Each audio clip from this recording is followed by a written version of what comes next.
नमस्कार दोस्तों, आप सभी का स्वागत है आपके अपने ही चैनल सुविचार विद रीना में।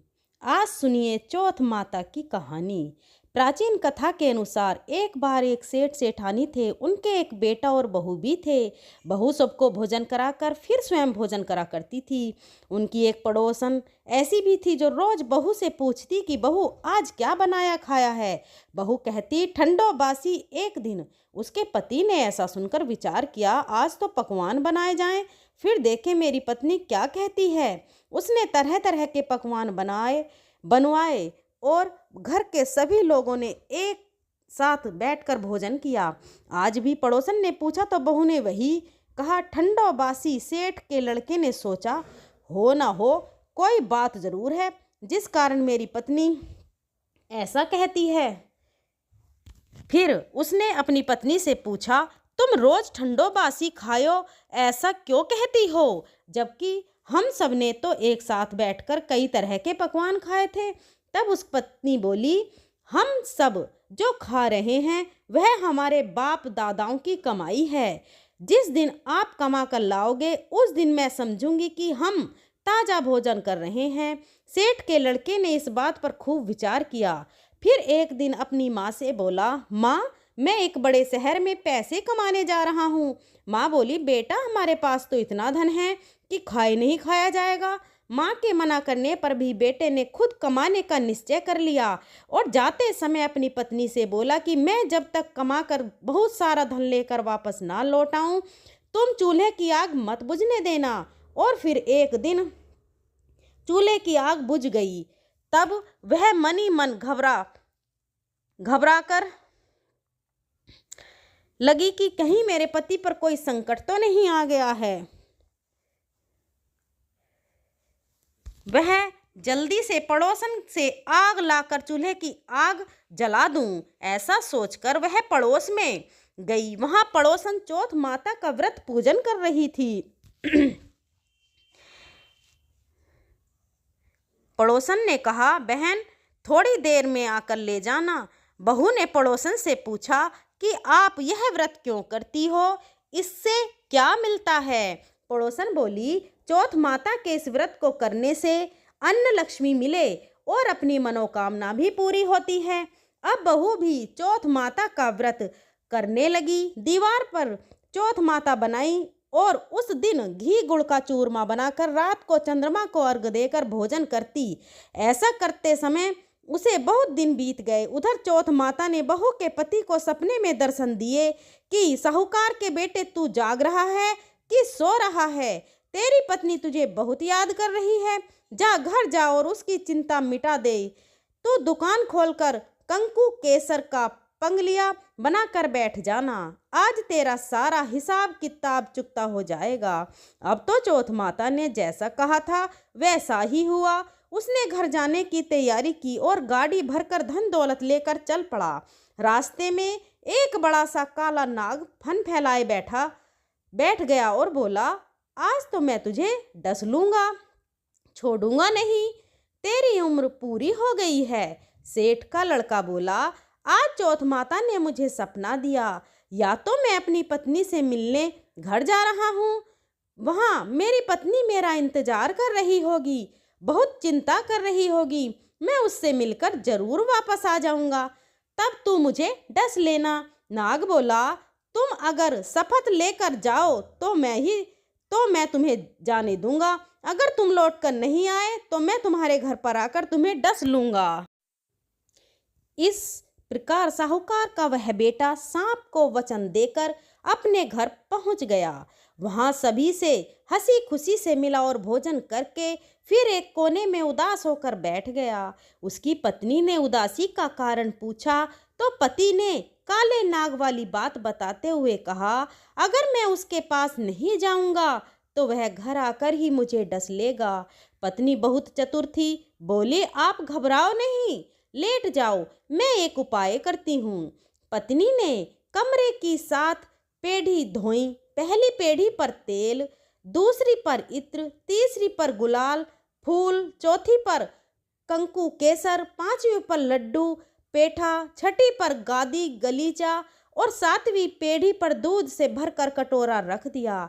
इस प्रकार वह 7 ही पेढ़ी सजाकर बैठ गई। आधी रात होते ही वह नाग आकर पेढ़ी चढ़ने लगा। पहली पेढ़ी पर रेत में लौट गया और कहने लगा, सेठ की बहू ने आराम तो बहुत दिया, लेकिन क्या करूं, वचन से बंद कर आया हूं, इसलिए डगमगा जरूर। इस प्रकार 7 ही पेढ़ी हो पर वह नाग आराम करता हुआ और कहता कि डसूं कि न जाने वाला है कि चौथ माता ने विचार किया कि अगर मैं इसे नहीं बचाऊंगी तो संसार में धर्म कर्म और व्रत पूजन फिर कौन मानेगा। अब तो गणेश जी, चंद्रमा जी और चौथ माता ने साहूकार के बेटे को बचाने का विचार किया।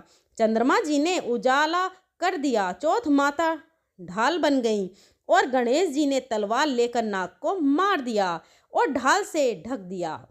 बहू भी थकी हारी सो गई। दिन हुआ तो लोग बेटे से मिलने आए, परंतु बेटा बहू तो उठे ही नहीं थे। बहुत देर हो गई तो माँ उन्हें उठाने के लिए गई। माँ ने 7 पेड़ियों पर जो कुछ देखा तो बहुत घबराई और जोर से बेटे को बहू को आवाज़ लगाई। बेटा बहू उठे तो देखा कि एक ढाल तलवार वहीं पड़ी है। अब ढाल उठाई तो वहीं काला नाग मरा हुआ पड़ा है। बेटा बहू ने सोचा कि आज तो धर्म कर्म ही आड़े आए। जब भगवान श्री गणेश और माता चौथ ने हमारी रक्षा की, चौथ माता अपने जैसे सेठ के बेटे बहू की रक्षा की, वैसे ही सबकी रक्षा करना। प्रेम से बोलिए चौथ माता की जय। अमर सुहाग और पीहर देने वाली गणेश भगवान की कहानी। एक बार की बात है, एक भाई और बहन थे। बहन का विवाह हो चुका था और भाई भी अपनी पत्नी के साथ अपने घर में रहा करता था। बहन का नियम था कि वह अपने भाई का चेहरा देखकर ही भोजन किया करती, इसलिए हर रोज वह सुबह उठती और अपनी ससुराल में घर का सारा काम जल्दी जल्दी करके अपने भाई का मुंह देखने के लिए उसके घर जाया करती। एक दिन रास्ते में एक पीपल के नीचे गणेश भगवान की मूर्ति रखी हुई थी। उसने भगवान के सामने हाथ जोड़कर कहा कि हे गणपति, मेरे जैसा अमर सुहाग और मेरे जैसा अमर पीहर सबको दीजिए। ऐसा कहकर वह आगे बढ़ जाती। जंगल की झाड़ियों की कांटे उसके पैरों में चुभा करते।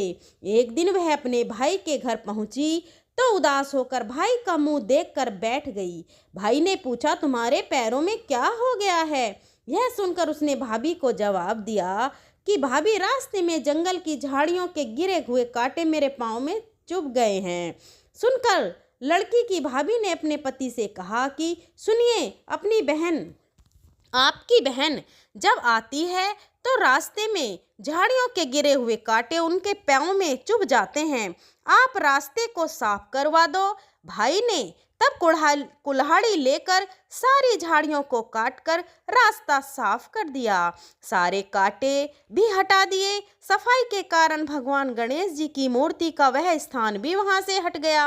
अब तो यह देखकर भगवान गुस्सा हो गए और उसके भाई के प्राण हर लिए। लोग अंतिम संस्कार के लिए जब भाई को लेकर जा रहे थे तो उसकी बहन भाभी ने रोते हुए लोगों से कहने लगी, थोड़ी देर रुक जाओ, उनकी बहन आने वाली है, वह अपने भाई का मुंह देखे बिना नहीं रह सकती, उसका यह रोज का नियम है। तब लोग कहने लगे, आज तो देख लेगी पर कल कैसे देखेगी। अब उधर रोज की तरह बहन अपने भाई का मुंह देखने के लिए जंगल में निकली। आज उसने देखा कि जंगल में तो सारा रास्ता साफ किया हुआ है। जब वह थोड़ा और आगे बढ़ी तो उसने देखा कि सिद्धि विनायक को भी वहां से हटा दिया गया है। तब उसने भाई के घर जाने से पहले गणेश जी को एक अच्छे स्थान पर रख दिया और हाथ जोड़कर बोली, हे भगवान, मेरे जैसा अमर सुहाग और मेरे जैसा अमर पीहर सबको देना। ऐसा बोलकर वह हर दिन की तरह आगे निकल गई। भगवान तब सोचने लगे कि अगर इसकी नहीं सुनी तो फिर हमें कौन मानेगा, हमें कौन पूछेगा। तब सिद्धि विनायक ने उन्हें आवाज़ दी, बेटी, इस खेचड़ी की 7 पत्तियां लेकर जा और उसे कच्चे दूध में घोलकर भाई के ऊपर छींटा मार देना, वह उठकर बैठ जाएगा। यह सुनकर जब बहन पीछे मुड़ी तो वहाँ तो कोई नहीं था। फिर वह सोचने लगी, ठीक है, जैसा सुन लिया वैसा ही कर लेती हूँ। फिर वह 7 खिचड़ी की पत्तियाँ लेकर अपने भाई के घर पहुँची।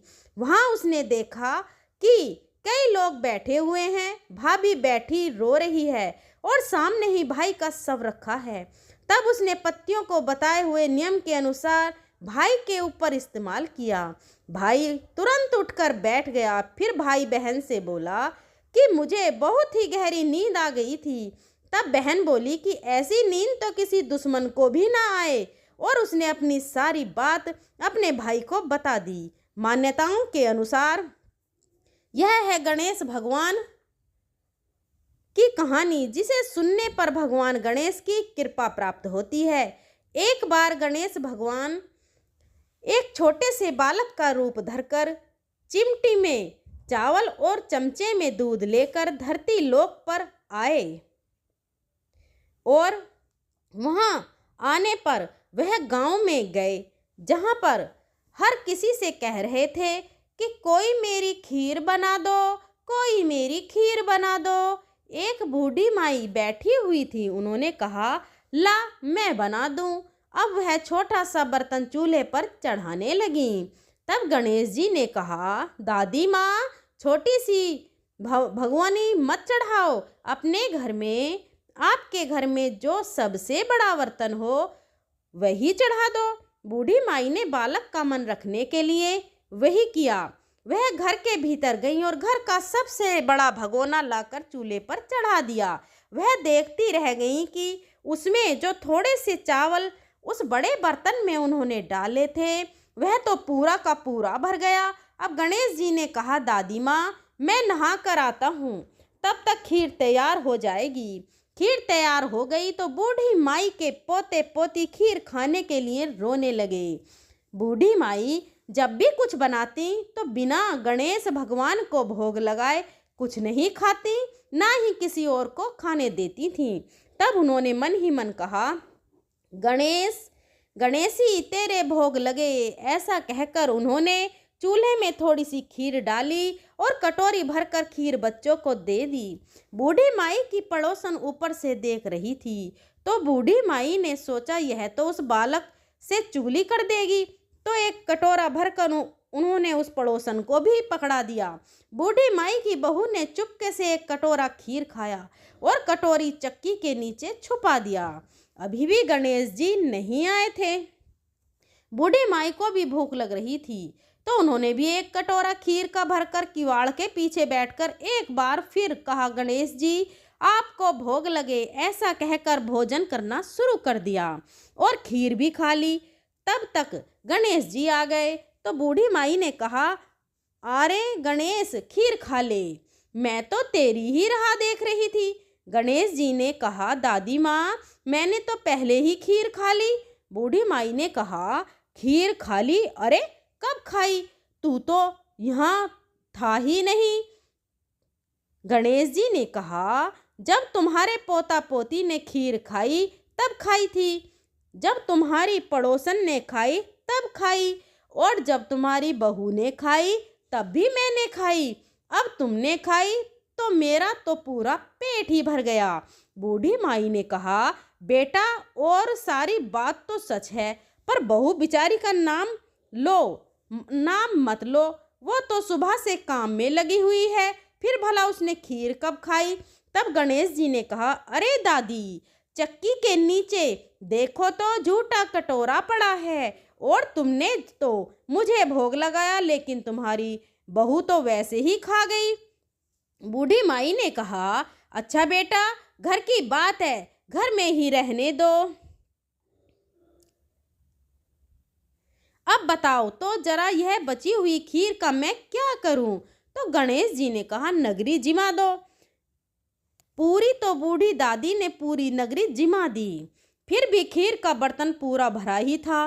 जब यह बात राजा को पता चली तो बूढ़ी दादी को बुलाया और पूछा, क्यों रे बुढ़िया, ऐसा बर्तन तेरे घर का अच्छा लगे या हमारे पर सोवे? तो बूढ़ी दादी ने कहा, राजा जी, आप ले लो। राजा ने खीर का बर्तन महल में मंगवा लिया और जैसे ही जब उसमें से खीर मांगी तो खीर की जगह पर कीड़े मकोड़े बिच्छू कंछल हो गए और उसमें से दुर्गंध आने लगी। यह देखकर राजा ने बुढ़िया से कहा, अरे बूढ़ी दादी, अपना यह बर्तन वापस ले जाओ, हमने तुम्हारा बर्तन तुम्हें वापस कर दिया। तब बूढ़ी माई ने कहा, महाराज, अगर आप देते तो पहले ही कभी देते, यह बर्तन तो मुझे मेरे गणेश जी ने दिया है। ऐसा कहकर बूढ़ी माई ने वह बर्तन वापस ले लिया और उनके हाथों में लेते ही उस बर्तन की दुर्गंध दूर हो गई, सुगंधी आने लगी। घर आकर बूढ़ी दादी ने गणेश जी से कहा, अब बताओ बची हुई खीर का क्या करें। तब गणेश जी ने कहा, करना क्या है, पूरी दादी झोपड़ी में कोने में गड्ढा खोदकर गाड़ दो, उसी जगह सुबह उठकर वापस खोद दोगी तो धन के 2 मटके मिलेंगे। ऐसा कहने के बाद गणेश भगवान वही अंतर ध्यान हो गए। जाते समय झोपड़ी के लात मारते हुए गए तो झोपड़ी की जगह पर महल हो गया। सुबह बहू ने फावड़ा लेकर पूरे घर को खोद दिया, जो कुछ भी नहीं मिला। तब बहू ने कहा, सासू जी, थारो गणेश जी तो झूठो है। सासू ने कहा, बहू, मारो गणेश झूठो नहीं है, ला मैं देखूं। ऐसा कहकर वह सुई लेकर खोदने लगी। जब वह सुई से खोद रही थी तो टन टन करते 2 धन के मटके निकल आए। अब की बहू रानी बोली, सासू जी, गणेश जी तो साचो हैं। सास ने कहा, अरे बहू रानी, गणेश जी तो भावनाओं के भूखे हैं। हे गणेश जी भगवान, जैसा आपने बूढ़ी दादी को दिया वैसा सबको देना। विनायक जी की कहानी कहने वाले, हुंकार भरने वाले और आसपास के सुनने वाले सबको देना। बोलो गणपति महाराज की जय। दोस्तों, अगर वीडियो पसंद आई हो तो वीडियो को लाइक करें, अपने फ्रेंड फैमिली में शेयर करें। अगर बोलने में कोई त्रुटि हुई हो तो मैं क्षमा प्रार्थी हूँ। मिलते हैं अगली वीडियो में, तब तक के लिए धन्यवाद।